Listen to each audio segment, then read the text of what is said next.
Hi everyone, आज ये 1 जनवरी 2026 के करंट अफेयर और स्ट्रेटेजी के क्वेश्चन को डिस्कस करते हैं।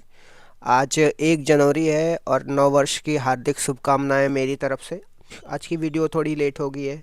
आई was busy somewhere else, so that's why I am not able to make it video. चलिए वीडियो को स्टार्ट करते हैं विदाउट एनी फर्दर डिले। प्रश्न संख्या 1 से स्टार्ट करते हैं। डिजिटल दुनिया में अपनी 400 साल पुरानी डाक परंपरा को बंद करने वाला विश्व का पहला देश कौन सा बन गया है? तो डेनमार्क बन गया है। डेनमार्क में यह डाक परंपरा 1624 में शुरू हुई थी। लगभग 400 साल बाद इसे बंद कर दिया गया है। इसे बंद करने का मुख्य कारण क्या है? भौतिक डाक, जिसको फिजिकल मेल बोलते हैं, इसका महंगा होना और समय की अधिक खपत बताया गया है। डेनमार्क जेटलैंड प्रायद्वीप पर स्थित है और इसकी राजधानी कोपेनहेगन है। ये भी आपको ध्यान में रखना है। अगले प्रश्न पे आ जाते हैं। रूस ने हाल ही में किस रॉकेट से 52 उपग्रहों को एक साथ लॉन्च किया है? सोयूज 2.1 रॉकेट से 52 उपग्रहों को रूस ने एक साथ लॉन्च किया है। इसमें आइस्ट 2T नामक एक पृथ्वी अवलोकन उपग्रह भी शामिल है। रूस ने नेटो देशों पर नजर रखने के लिए बेलारूस में ओरेशिक मिसाइल सिस्टम भी तैनात किया है। तो ये भी आपको ध्यान में रखना है। अगले प्रश्न पे आ जाते हैं। खालिदा जिया, जिनका हाल ही में निधन हो गया है, किस देश की पहली महिला प्रधानमंत्री थी? तो बांग्लादेश की।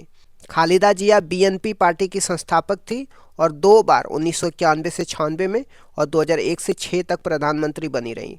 भारत और बांग्लादेश के बीच में बोगो सागर और संप्रीति जैसे युद्ध अभ्यास भी आयोजित होते हैं। तो ये भी आपको ध्यान में रखना है। अगले प्रश्न पे आ जाते हैं। किस देश की सरकार ने 2026 में डोनाल्ड ट्रंप को शांति पुरस्कार देने की घोषणा की है? तो इजराइल की।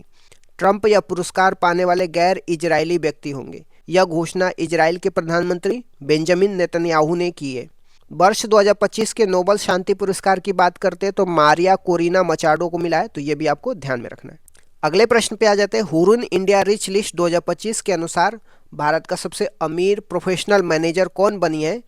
जयश्री उल्लाल बनी है। यह अरिस्टा नेटवर्क की प्रमुख है और उन्होंने सत्य नडेला, सुंदर पिच्चई को पीछे छोड़ दिया है। यूट्यूब के भारतीय मूल के हेड कौन है? तो नील मोहन है। ये भी आपको ध्यान में रखना है। नेक्स्ट प्रश्न पे आ जाते हैं। किस टेनिस खिलाड़ी को 13वें मोहम्मद बिन राशिद अंतर्राष्ट्रीय खेल पुरस्कार के global life time achievement award से सम्मानित किया गया है? नोवाक जोकोविक को। यह पुरस्कार दुबई में वर्ल्ड स्पोर्ट्स समिट के दौरान दिया गया था। नोवाक जोकोविक की बात करते ये सर्बिया के खिलाड़ी हैं और सर्वाधिक ग्रैंड स्लैम जीतने का रिकॉर्ड इनके नाम पे है। तो ये भी आपको ध्यान में रखना है। अगले प्रश्न पे आ जाते हैं। केंद्रीय मंत्री निर्मला सीतारमण ने किस राज्य के सरकारी स्कूलों में विज एआई पथा लैब का शुभारंभ किया है? तो कर्नाटक में किया है। इस लैब्स का उद्देश्य 6 से 10वीं तक की छात्राओं को एआई, आर्टिफिशियल इंटेलिजेंस और स्टेम शिक्षा को बढ़ावा देना है। कर्नाटक में ही भारत की पहली AI powered skill intelligence unit की स्थापना की गई है। तो ये भी आपको ध्यान में रखना है। अगले प्रश्न पे आते हैं। गुजरात सरकार ने गिफ्ट सिटी में किस संस्थान को स्थापित करने की घोषणा की है? इंडियन एआई रिसर्च ऑर्गेनाइजेशन को स्थापित करने की घोषणा करी है। यह संस्थान पीपीपी मॉडल पर आधारित होगा, जिनमें केंद्र, राज्य और निजी क्षेत्र का समान भागीदारी 33.33% होगी। इसके लिए 300 करोड़ रुपए की शुरुआती फंड आवंटित किया गया है। अगले प्रश्न पे आते हैं। महिला टी20 अंतर्राष्ट्रीय क्रिकेट में सर्वाधिक विकेट लेने वाली विश्व की पहली गेंदबाज कौन बन गई है? तो दीप्ति शर्मा बन गई है। दीप्ति शर्मा 152 विकेट लेकर के ऑस्ट्रेलिया की मैगन सट का रिकॉर्ड तोड़ा है। वह 2025 महिला वर्ल्ड कप में प्लेयर ऑफ द टूर्नामेंट भी रही थी। स्मृति मंदाना की बात करते हैं तो 10,000 रन बनाने वाली दूसरी भारतीय महिला खिलाड़ी बन गई हैं। तो ये भी आपको ध्यान में रखना है। अगले प्रश्न पे आ जाते हैं। केंद्रीय मंत्री राम मोहन नायडू ने ध्रुव एनजी हेलीकॉप्टर का उद्घाटन कहाँ पे किया है? तो बेंगलुरु में किया है। इसका निर्माण हिंदुस्तान एरोनॉटिक्स लिमिटेड द्वारा किया गया है, जो भारत की 14वीं महारत्न कंपनी है। यह एक उन्नत हल्का हेलीकॉप्टर है। तो ये भी आपको ध्यान में रखना है।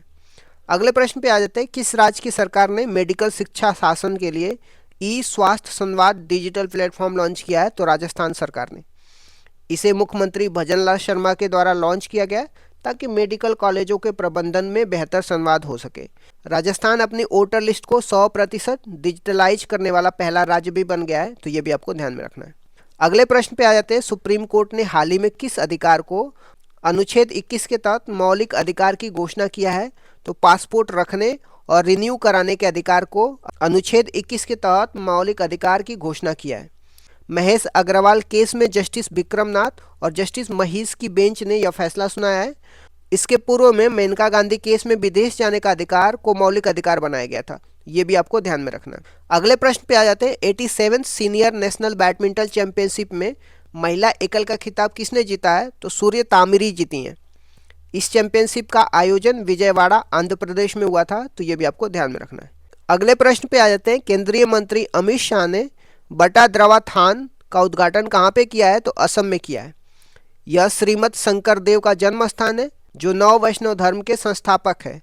शंकर देव ने ही असम में शास्त्रीय नृत्य, क्षत्रिय और अंकिया नौट की शुरुआत करी है, तो ये भी आपको ध्यान में रखना। अगले प्रश्न पे आ जाते हैं। अटल स्मृति न्यास का नया अध्यक्ष किसे नियुक्त किया गया है? तो एम वेंकैया नायडू को नियुक्त किया गया है।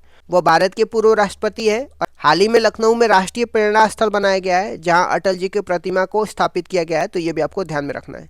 इस तरीके से मैंने आज के कुछ इंपॉर्टेंट करंट अफेयर को डिस्कस कर दिया। Thank you so much guys, keep loving, keep supporting, bye bye, see you.